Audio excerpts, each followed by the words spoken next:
who shot and killed a 20-year-old man and an 8-month-old baby. When I got shot, I think 4 or 5 of us, our families got raided. I get a knock on my door, see a bunch of military. Hey, yo, chat. The world is a crazy place, y'all. I swear, the world is a crazy place. Cause, yo, what the a fucking baby? No, that's fucked up. Style guns. How often do you hear gunshots here? And every other night, maybe. They executed him in the parking lot over here. Shortly after that, a 911 call came in about a shooting in that area. Officers located a 13-year-old boy in a yard who had been shot in the head.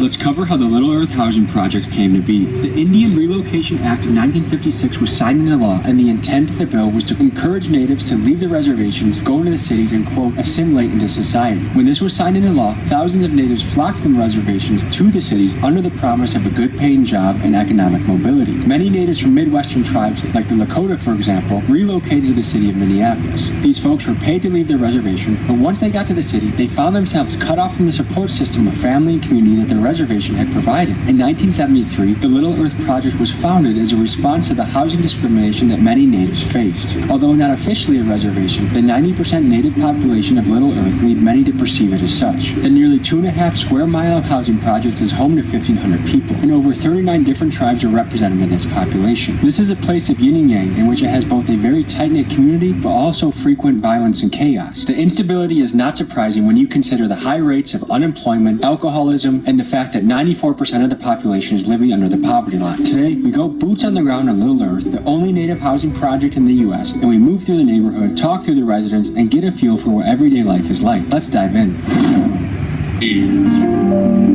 More money, more problems, bitch, I ain't tripping cause I want it all. My head has been robbing, my head has been trapping, trying to get the shit off. Niggas say he want war, but I know he don't want to get caught in that cross. W promo, W promo.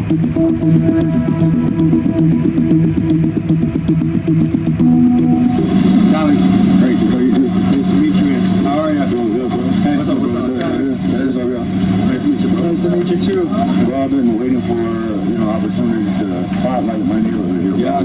It's one of a kind, bro. It's unique, you know what I mean? It's one of a kind in the country. The only indigenous section of housing here. I grew up right here in this second house right here. It's quite the experience here, bro. You get a little bit of everything. It didn't always look like this either. There was these fences and stuff weren't up always, but as crime got, worse and stuff, they put them up. Police are reporting a 13-year-old boy was shot in the head last night. 6 people were shot at the Little Earth housing complex. Police tell us the shooting happened during a fight. Minneapolis police are investigating a shooting that left 1 man dead and a juvenile wounded at the 2400 block of Ogama Place. That was about 12:20 this morning.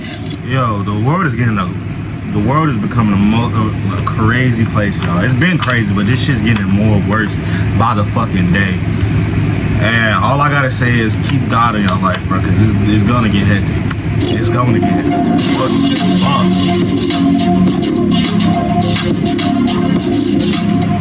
These garbage cans have been here forever. I remember as a kid, these actually burnt up. Somebody threw charcoal in here and they lit on fire and they haven't changed them since. There's 2 sites, Little Earth. There's 7 clusters here. This is cluster 1 right here. And cluster 2 is right here, and then they have apartment buildings down here. So yeah, right here, the dude, I guess he was high, fighting his own demons or something, from what I was told, and he ended up burning this entire row right here of houses and stuff. Do you know how recently this all happened? Shit, probably like 3 months ago? Yeah, 3 months ago. I always got to carry a little Narcan with me, just because you never know what you'll run into. I've seen people that are overdosing and I couldn't help them, you know what I mean? A couple years ago, one of my brothers died actually in my bathroom. He overdosed in the bathroom. Me and my brother found his body on the toilet. It was really difficult because we had to lift him up and pull his pants back up on him. And as we're bringing him downstairs, his mother knocks on my door. And I didn't know that she knew where I lived even. So it was just like a movie almost. After that, we brought him to the hospital. Yeah, he didn't make it. I wish I had Narcan at the house because of it. So after that incident, I decided it's best just to keep Narcan with me. You can see people getting high, just, you know what I mean, just in the broad daylight, just getting high. And It's fentanyl hit this community particularly. for sure, bro. There's at least one overdose a day, if not 2, 3, bro. I'm so desensitized to it now. Me and my brother were doing the math on like how many people we knew in the community that we grew up with personally to have a relationship with them. And I think we're in a closer range to 65 to 70 people that we know personally had a relationship with that have passed away and are no longer with us anymore. It's pretty heartbreaking, bro. There's a lot of people we grew up with that are no longer here, bro. So, yeah, I don't know. Are you sober? Oh yeah, I don't drink, I don't play with my nose, I don't needles. I grew up watching that, so I didn't grow up, that's not what I wanted to be like. I ain't had no dad around, so I have kids, so I want to be something that, you know, I ain't never had. And me and my brother ended up getting our unit right here until we got kicked out. What made you get kicked out? My brother right here was fighting, and the dude kept trying to get to his friends. We went outside prepared for, ready to fight with drama, you know what I mean? And during that time, I had my concealed carry. I had an AR-15 on me, and you know, in Minnesota, you can't open carry with the AR-15. So that's where my felony came into place right there, was open carrying that. Because he's fighting one of the guys, point blank range, about to shoot him in his back. I distract him, and from that distraction... Yo, Chad, y'all ever been in a situation where y'all like, where a nigga was just like, just in your grill and shit, and you really just want, you like, you know you could fold the nigga, but like, you know if you do, or if you touch him, like, it just won't be no regular fight or no one-on-one, cause the niggas in like, cause the niggas like affiliated, so it will be extra problems. See, that's like, I don't know, bro. It's like, that shit was just random. Action, he shot me. One of my brothers ended up returning fire on him and he ended up shooting 5 people that day. I was the 6th person to get shot that day. So from that day, you know, it's hard to prove self-defense with that situation. I sat 104 days in the county, and then I did probation, and then like I violated probation. I had to fight the violation. So I sat 5 years on probation after doing the time. What happened was it went through here. It missed my Achilles tendon and missed my ankle both by just centimeters. That's lucky. Yeah, I have to teach myself how to walk again, and I'll never ever walk the same. How often do you hear gunshots here? And every other night, maybe you might hear them every day. I don't know, really. But if you're outside, you'll Look, hear Chad, I'm so someone glad I was fortunately and blessed enough to grow Yeah, up they in a do that place shit a where lot. crime rate was low, Yeah. and I grew up in the suburbs. How many people here are just kind of like, they just keep their head down, do their 9 to 5, do their thing? Probably about 90% of them. Then like the other 10% probably all their kids. Yeah. Maybe little ass motherfuckers with like guns and shit, like 12, 11 years old and shit, running around with guns and shit.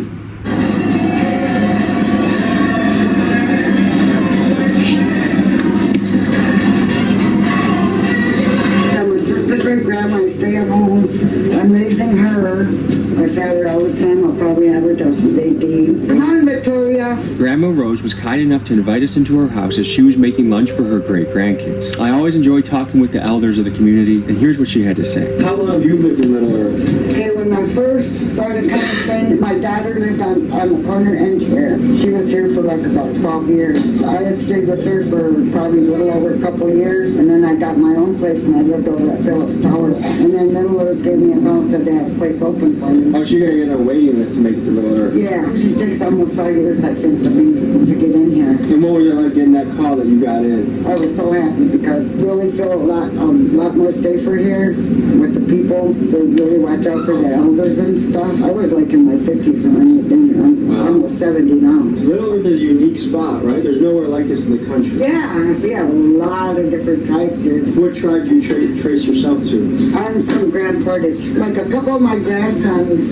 were involved in the basketball teams here at Little Earth. And yeah, they got some pretty good programs here for the youth. But I pretty much stick to myself around here. There's, I mean, just lately it just seems like it's been getting kind of scary with gunshots here, gunshots here, and stuff. It's pretty close. I worry about my great granddaughter and stuff. I mean, because just a couple of years ago, the girl got shot. I mean, it was by accident, but it gets kind of scary with that. Do you wish to restrict your gun laws? Yes, definitely.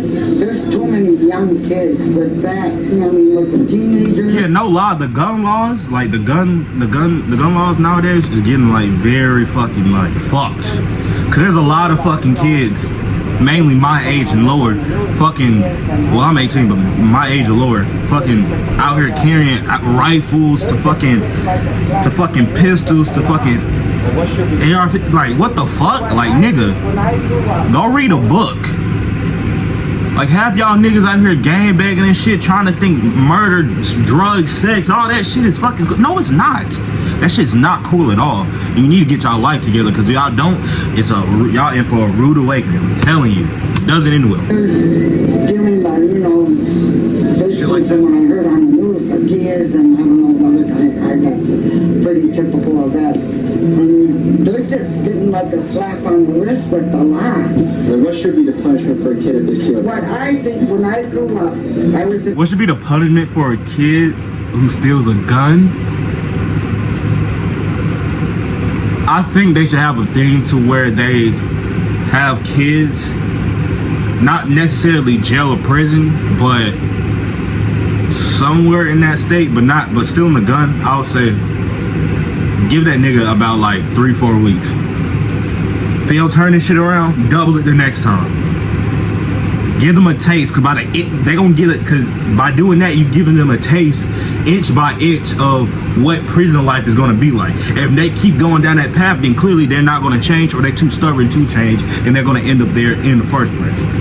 So at that point, you know what I'm saying, they know what they want and you know what they're about, so you can make decisions off that. I don't know, I'm just yakking right now. got in trouble. If you got in trouble, they sent you away. They had the county home school. They had the St. Cloud Children's Home. They had Redmond for the boys. They had Totem Town for the boys. And you know, and then they had Sac Center. I mean, for juveniles, if you got in trouble, you know, like you got sent to one place, you know, go home, you get in trouble again, then you get sent to, you know, a more stricter place. And I think they should bring that kind of stuff back. Something is wrong in society if we are afraid of a 14-year-old. Exactly. Because a lot of young niggas doing this shit because they have no consequences. Or they think they have no consequences. That's why you see young niggas out in the street with the older niggas. They use those niggas to do their shit. Because they know they won't get a fucking, they won't get an adult charge. It's really nice, you know, we got everybody from the community, so it's like... Is it a local school? It is, it's just straight across there. Okay. Like, is it hard for kids to focus nowadays? It's more like building that relationship with them, you know? It's really nice to just be with them. No, I'm thinking that New York. You can watch a kid grow from a young kid to a young man or a young woman. Exactly. I was actually a former student there, so being able to work there now, it's like being able to relive my childhood and see them too. Like, you're passing the torch. Yeah. Let's go to show them the bridge real quick. You know the bridges, man. With all the murals on it? Yep. Yeah, I'd love to see that. That's where they do have a missing and murdered indigenous people wall on it, so we can see all the names. And that's big across the country. I'm learning that's a really big thing. Missing and murdered indigenous women. Yep.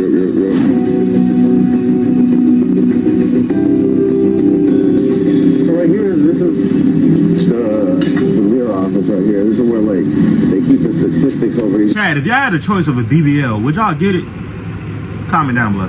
Here they got like college people to help sign up for college over here. This is the Boys and Girls Club over here too, so that's where the youth go during the either summer or daytime and stuff. Do you feel like there's enough for youth to do around here? There is, bro. There's definitely enough to do as long as kids are willing to. I swear I thought you were going to. So it's interesting enough, yeah. If it's interesting enough for the kids, then yeah. But yeah, I don't know when they got when they put these. You can't even use this anymore? Yeah, you can.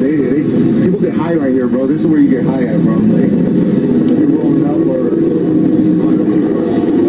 right here. Yeah, this is the spot that they're using to get high at. So right no here. one can even use this bridge anymore? No more. You can walk the long way. You can see the rough part. I think there's a camera under one of these walls on like the second floor up here. Yeah, and then on one over here too. On the other side of the street, there's cameras. That's why I'm gonna keep preaching in my videos, y'all. Stay sober. Stay focused. Have some goals and pursue them. Do not, no matter your situation, no matter what's going on in your life, you can overcome it. Remember that. You can overcome those trials and tribulations. Just know it's up to you though. Nobody can make you anything. Only you can do that. You have to have the effort. You have to put in the effort, and you have to have the will to do it, and you have to have the will to want to do it. Because it's not going to be perfect. You're not going to get it in one straight go. It takes 1,000 times, but you'll get there. Facing it, and then is there still a camera under? I'm not sure. But basically, it's ran under CCTV, bro. He used to work dispatch. Yeah, yeah. You seen somebody we grew up with get murdered, like literally, like. Just went into work that night actually, and eventually finding out, seeing what happened, and it was unfortunate.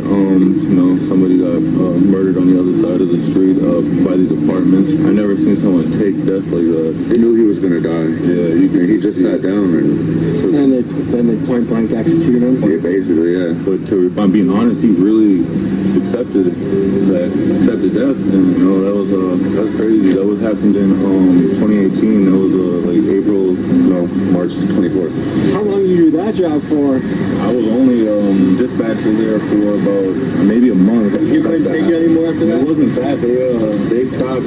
They told me I couldn't work there no more because when he got shot, they just didn't want me to be like behind the cameras, thinking that I'm gonna inside man. Yeah, they should show him across the other side of the bridge where the mural's at, and then like the back of the basketball court. A consistent theme we're hearing at Little Earth, and you'll hear at reservations overall around the country, is one of street violence and incarceration. Let's look at the numbers. In Minnesota, natives are 1% of the general population, but make up 10% of the prison population. Nationwide, Native Americans are incarcerated at a 38% higher rate than the national average. And some might ask why. Well, poverty, alcohol and drug addiction, unemployment, and generational trauma is a recipe for frequent violence. The real question is, how do we change course and break the cycle so we can see young men in particular living good, productive lives and making a positive impact in their community? You tell me.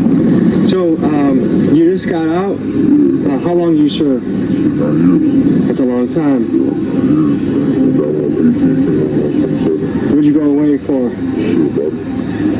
What did that experience teach you? What's the plan now?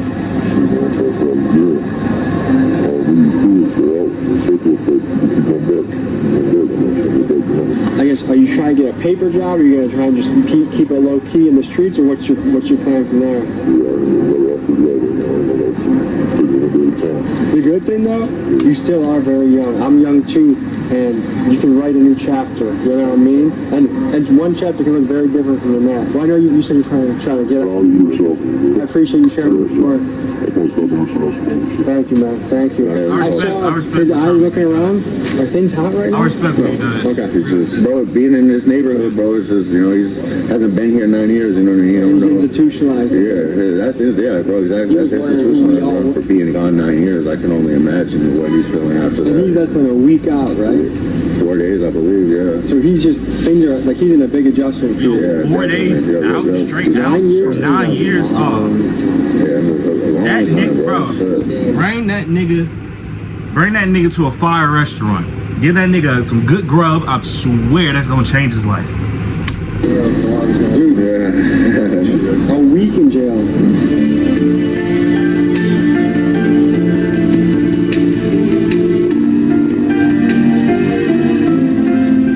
People that passed away got killed and shit right here.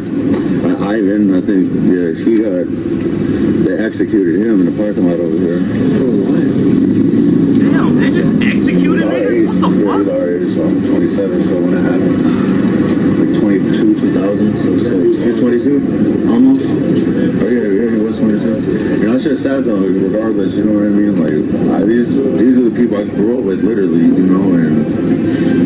it's one of the names that I added, let you know that was it 65, 70 people that we know that passed away. We got a list. Yeah. 65 or 70? Yeah. Just in this little community. Yeah, we've had, it's not that we just, like, that their name is this. It's not that just that. It's like people that we had a relationship with at some point, that we knew that we were, like, talking close with at some point. Yeah, like. So how many people would you say are success stories out of 10? It's hard to answer. What success is? Yeah, you know what I mean? What would they consider success? I would say out of 1 to 10, probably 2. 3. If we're lucky, 3 people. Being alive, even being alive is successful at this point. You know what I mean? So a lot of people are like, oh, you gotta make it out the hood. Is that an attitude here that you gotta make it out of Little Earth, or is it a place that you want to stay and grow home? You would want to try to get out of here. I mean, I don't look at this as like, all right, I'm settling down. This is it. You know what I mean? We're poor here, so we're used to subsidized housing. Why would we give up paying no rent or $50 rent to go to fair market rent and go struggle somewhere else when we could just pay little to nothing and stack up and, you know, be good in the hood, you know what I mean? Like, is Section 8 a gift or a curse? Both. Also remember, you can stack up and move out the hood. As long as you're smart about it and you have the right moves, you can make your money, stack up in the hood as long as you need, and then leave.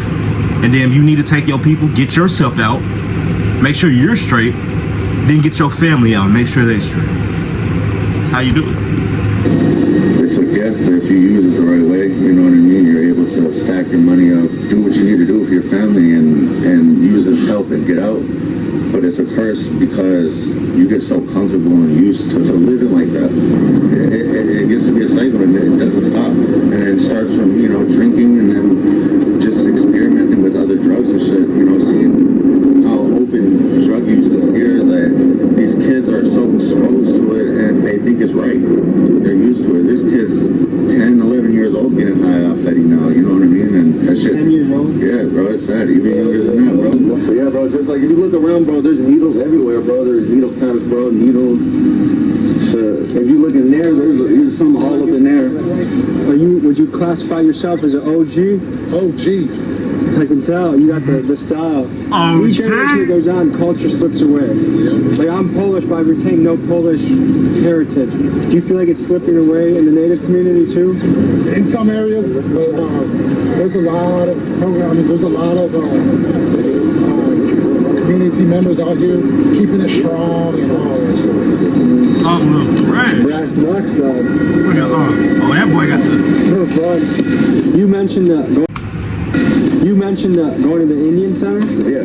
Is Indian something someone can say, or is that like a slur, or how does that work? So, bro, me personally, bro, how I feel about it, I don't like to be called Indian, bro. You know what I mean? I don't like to be called Indian because Indians are, from India, bro. Christopher Columbus, he was set to go to India, bro. He came here, discovered us, and called us Indians, bro. We're Native American. So he got his compass wrong a little bit? Basically, yeah. How could Christopher Columbus mess up this bad? Well, let's give you an interesting slice of history. Imagine this for a moment. You are an explorer, and you are at sea with nothing but a crude compass, a pencil, and some references your sailor friend Pierre had drunkenly told you at a bar. And now you're on a wooden boat surrounded by ocean everywhere you look. Maps at this time were so wildly inaccurate that oftentimes people had no idea where they were. When Christopher Columbus got to America, he thought he was in India, hence why he called people Indians. Another example is explorer Jean Nicolet. He thought he was sailing a new path to China, so when he clambered to land to greet the natives, he wore a Chinese robe and shot 2 pistols in the air to impress them. Where he actually landed was Green Bay, Wisconsin, where the Ho-Chunk tribe resides. And the sea he thought he was navigating was Lake Michigan. Other ancient maps you'll find had locations where cyclops or multi-headed creatures stood. Ancient exploration was really a wild what the fuck they was doing.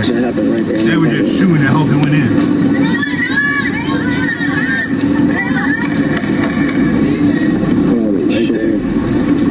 Is everyone okay?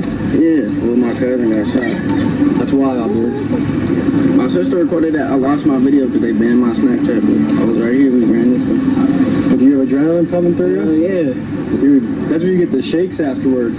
But yeah, he got shot. He ran over there. We went and picked him up. I'm holding him, hands full of blood and shit. Bring him to the hospital. And yeah, the cops took us to questions and shit. I ain't gonna lie, I got actually shot before too. It wasn't even on no other shit. It was motherfucker just chilling at a kid that playing around with guns too much. Shit, I'm talking to somebody. I'm not even. My shit.